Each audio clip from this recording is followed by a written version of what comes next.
Hi, welcome to the Sterling Heights Public Library. My name is Brent. Today we're making skillet cornbread. Let's talk about the ingredients real quick. So we've got a cup and a quarter of yellow cornmeal and a cup and a quarter all-purpose flour. I've got a teaspoon of salt, 2 teaspoons of baking powder, a quarter cup of granulated sugar.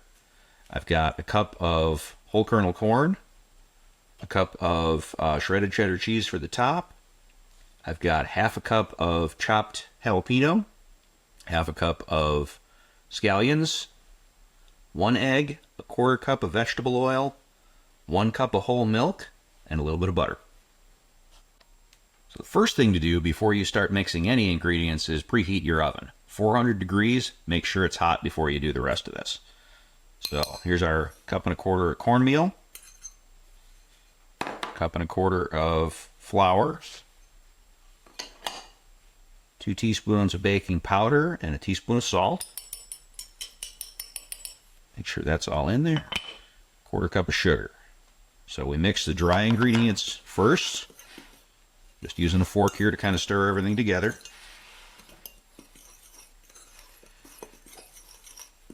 Once those are together, I'm going to add in my corn kernels. It's just frozen corn. I got jalapeno there. I did take the seeds and ribs out of that for the most part.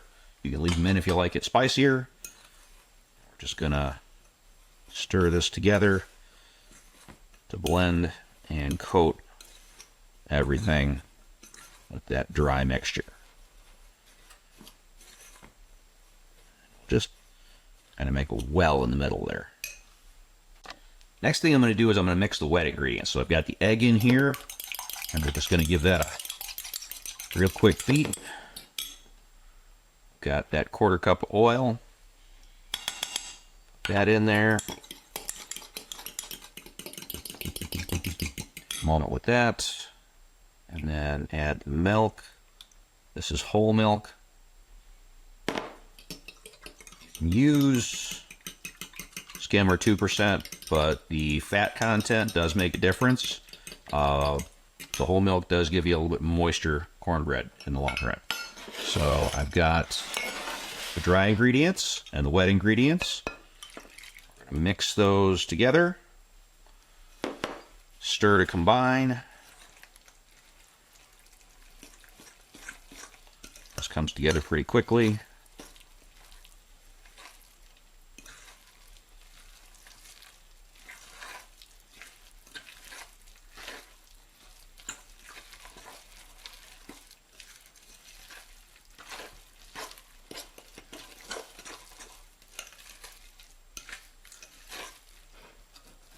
And we've got a nice thick batter here.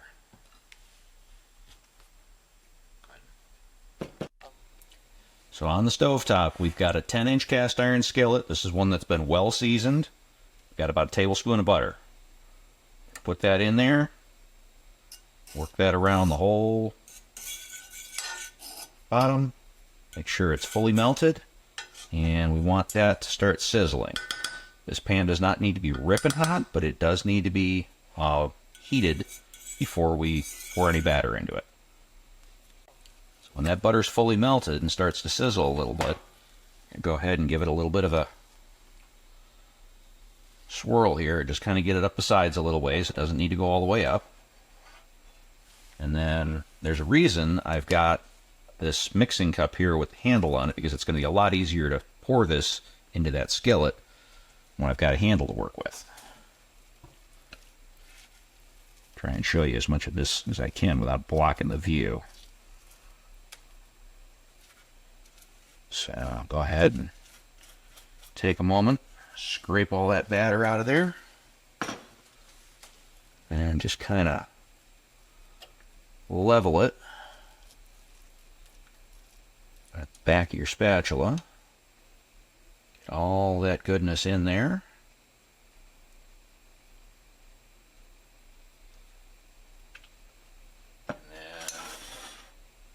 We're going to top that with that cup of shredded cheese. Now, what kind of cheese? Doesn't matter. This is sharp cheddar, but you can use whatever you like. Just going to kind of Get that evenly across the top. And then this is going straight into a 400-degree oven for about 20 to 25 minutes.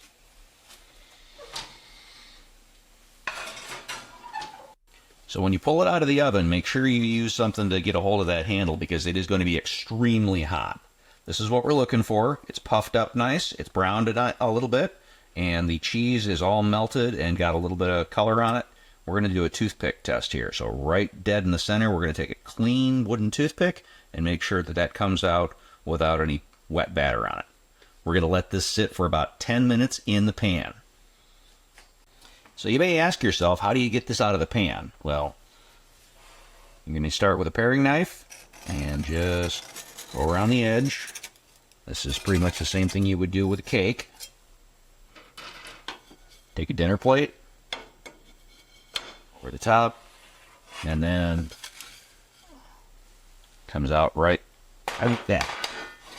So we are going to cool this on a wire rack. So I've got a rack. I'm going over one more time. And we're going to let this cool on the counter on the rack for about 15-20 minutes. If you cut into this too quickly, it will be very crumbly. And if you try and flip it too early, you want to make sure that that cheese is set, because otherwise it'll stick to your plate. So once that's cooled off a bit, you can go ahead and slide it off of the rack onto a cutting board. And go in and cut yourself a wedge. Now, if this is too warm, it will be a little on the crumbly side. Might need to let it cool a little bit longer. There's that right there. Pull that out of there. You can see the corn and the green stuff in there. And a little bit of nice browning on the bottom. It's still warm. Skillet cornbread. Give it a shot. This is fabulous next to a bowl of chili.